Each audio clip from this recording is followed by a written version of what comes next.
На 1 июня этого года спад производства в российском автопроме достиг 85%. Одна из самых высокотехнологичных отраслей России с численностью занятых под 300 тысяч человек фактически перестала существовать. Чуть дальше я объясню, почему мы начинаем именно с этого показателя. Но сейчас важно именно на этой цифре остановиться и понять, что никакой кризис не развивается в один момент. Если вокруг работают все ваши любимые рестораны, у вас в кармане много денег и кажется, что жизнь идет своим чередом, то это не значит, что запущенные войной и санкциями процессы как-то растворились. Нет, они идут своим чередом.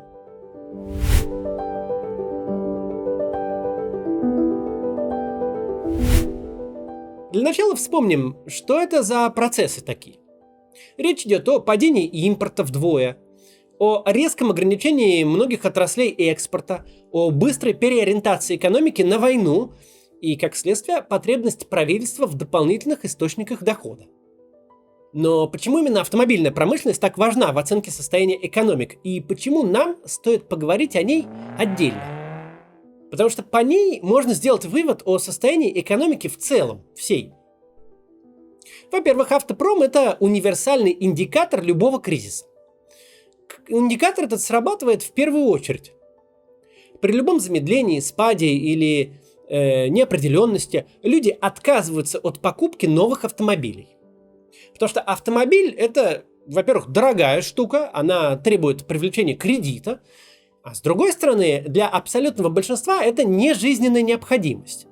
Покупка автомобиля – это то, что можно безболезненно отложить, не рискуя своими сбережениями и не загоняя себя в долги. Если ваши доходы упали или вы ждете, что они могут упасть, то задолго до того, как вы решите перейти с колбасы по 500 рублей на колбасу по 300, вы решите, что 1 000 000 рублей под подушкой вам нужнее, чем новая машина. Во-вторых, автопром устроен так, что в него сходятся все технологические цепочки. Здесь и добыча полезных ископаемых, и металлургия, и приборостроение, и тяжелое машиностроение, транспортная инфраструктура всех видов, химическая промышленность. Вот и короткий ответ на вопрос, что нужно, чтобы сделать автомобиль. Нужно все. Нужно и руду добыть, и бортовой компьютер запрограммировать. Причем тут нет никакой иерархии, нет ничего более или менее важного. Крепеж для кресел – это копеечная деталь. Но без нее никуда не уедешь. Именно поэтому любой разрыв технологических цепочек тут же бьет по автопрому. Потому что если у тебя нет свечей зажигания, то тебе не станет легче от того, что остальные 99% машины на месте. Еще одна отрасль, на которой экономический кризис всегда сказывается первой, это недвижимость. Строительство дома – процесс очень сложный, требующий сырья, технологий и логистики. К тому же мало кто покупает квартиру за наличные, чаще всего используют ипотеку. А это сам по себе сложный финансовый продукт на долгую перспективу и с большими рисками для обеих сторон. Чтобы брать ипотеку, нужно ощущать стабильность хотя бы на десятилетия вперед. Что у тебя будет работа, что твоя профессия будет востребована, что тебе не придется все бросать и спасаться бегством. Ну и ставка по кредиту не должна быть сопоставима по размеру с маржинальностью наркоторговли. В общем, в сегодняшней России спрос на ипотеку, а следовательно на жилье, резко упал. Стройки пока не встали, поскольку девелоперские проекты – вещь долгосрочная, и материалы с работами уже оплачены. Но 80% застройщиков, как следует из результатов опроса, ожидают значительного снижения продаж новостроек в ближайшем будущем. Строить их станет бессмысленно. И новые объекты перестанут появляться. Это касается и коммерческой недвижимости. Офисный сегмент еще от коронавируса и массового перехода на удаленку не восстановился. А теперь его окончательно добивает новый кризис.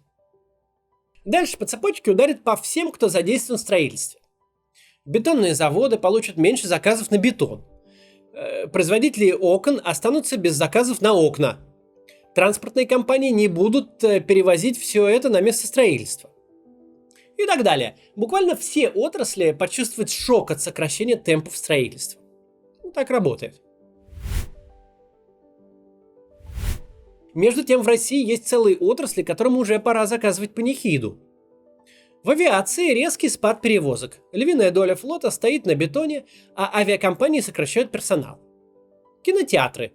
Из-за отсутствия голливудской продукции посещаемость упала на 57%, даже по сравнению с 2021 годом, когда еще были всякие ковидные ограничения. Число работающих кинозалов уже сократилось на треть, а многие из оставшихся работают не каждый день и лишь по несколько часов. Сотрудников переводят на неполные ставки или отправляют в неоплачиваемые отпуска. Современный кинотеатр – это не только кресло и экран, это целый развлекательный комплекс. Там есть рестораны, игровые зоны и многое другое. И все это потеряет смысл, если в кино никто не придет. С марта по июнь в России закрылось 113 тысяч коммерческих предприятий. Это на 17,5% больше, чем за такой же период в прошлом году. Банкротство компании – это обычно довольно растянутый во времени процесс, то есть стоит ожидать, что это число будет расти и дальше. Такие же прогнозы делают и сами бизнесмены. Компания S&P Global опубликовала результаты опроса российских предпринимателей. В этом опросе рассчитывают долю тех, кто ожидает роста своего бизнеса в ближайшее время, и тех, кто ожидает его сокращения. А разницу между этими показателями называют индексом оптимизма. Так вот, если в феврале этот индекс оптимизма составлял 34%, то в июне уже 5%. Это самый низкий результат среди крупнейших экономик и худший за все годы опроса. Проблемы, которые называют бизнесмены, очевидны. Сложности с импортом, падение спроса, рост цен на сырье.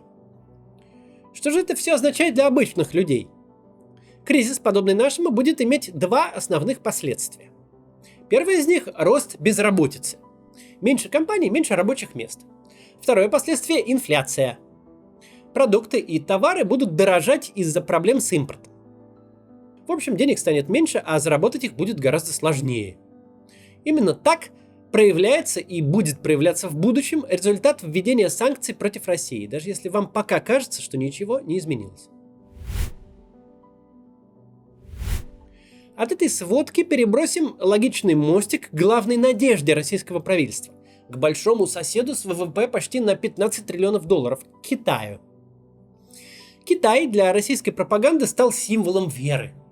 Ведь все конфликты, весь шантаж западного мира подразумевает возможность подружиться с Китаем, сменить европейский рынок, которому почему-то не нравится, что идет война, на китайский.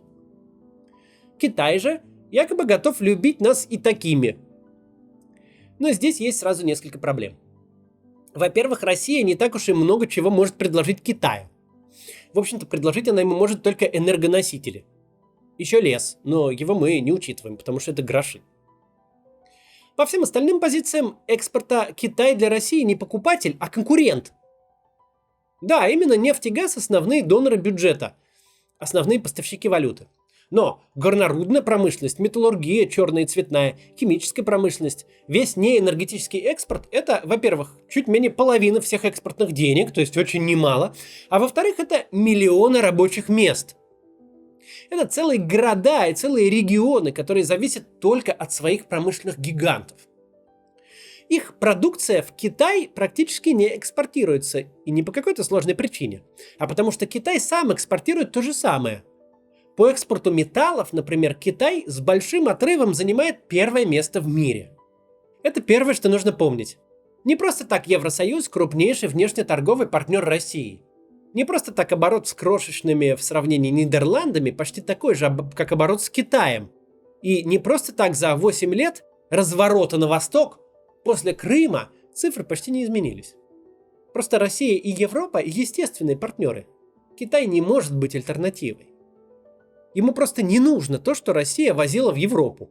Либо нужно, но уж точно не в таком количестве. Дальше.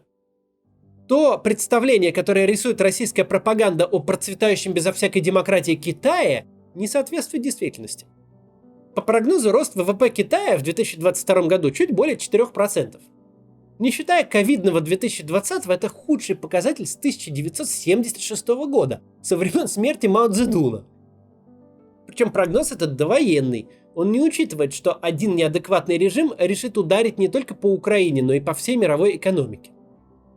Ведь да, европейцам придется туго в условиях сырьевого дефицита. Но это, помимо прочего, значит, что они купят меньше китайских телефонов, компьютеров, телевизоров и чистилок для картошки. Что у Китая будет меньше денег, меньше работы для его заводов. Так уж устроена глобальная экономика. Все зависят ото всех, тем более от рынка на 20% мирового ВВП, коим является Евросоюз. Китай же еще и вошел в ловушку среднего дохода. Вошел достаточно давно. Он уже исчерпал простые рецепты роста на дешевой рабочей силе и активах. А сегодняшний рост Китая – это инвестиции, причем государственные инвестиции в первую очередь.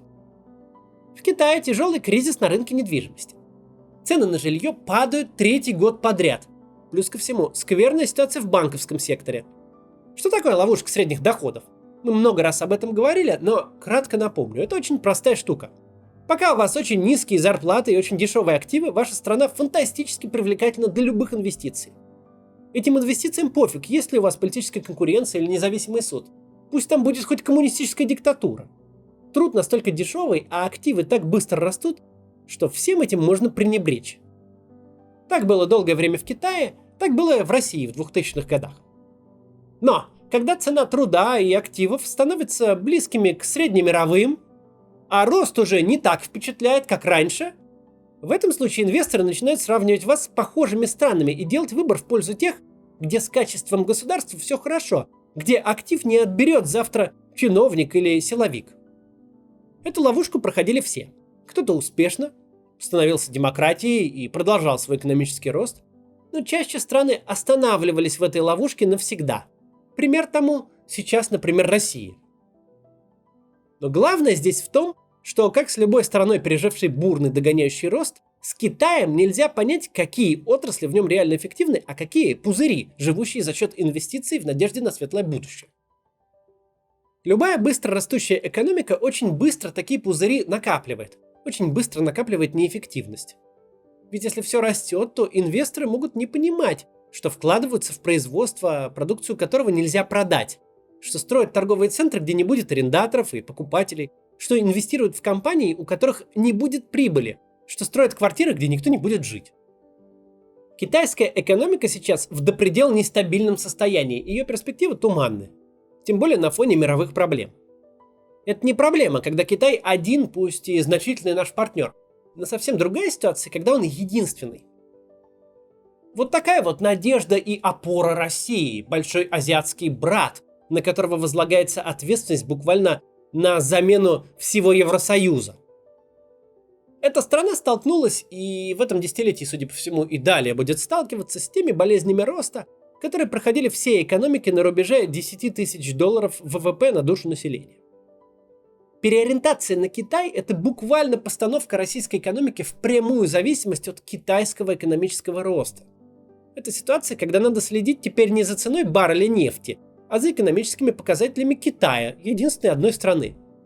Если вы хотели знать, как выглядит утрата суверенитета, то вот, она выглядит именно так. В-третьих, сейчас конец 5-го месяца войны.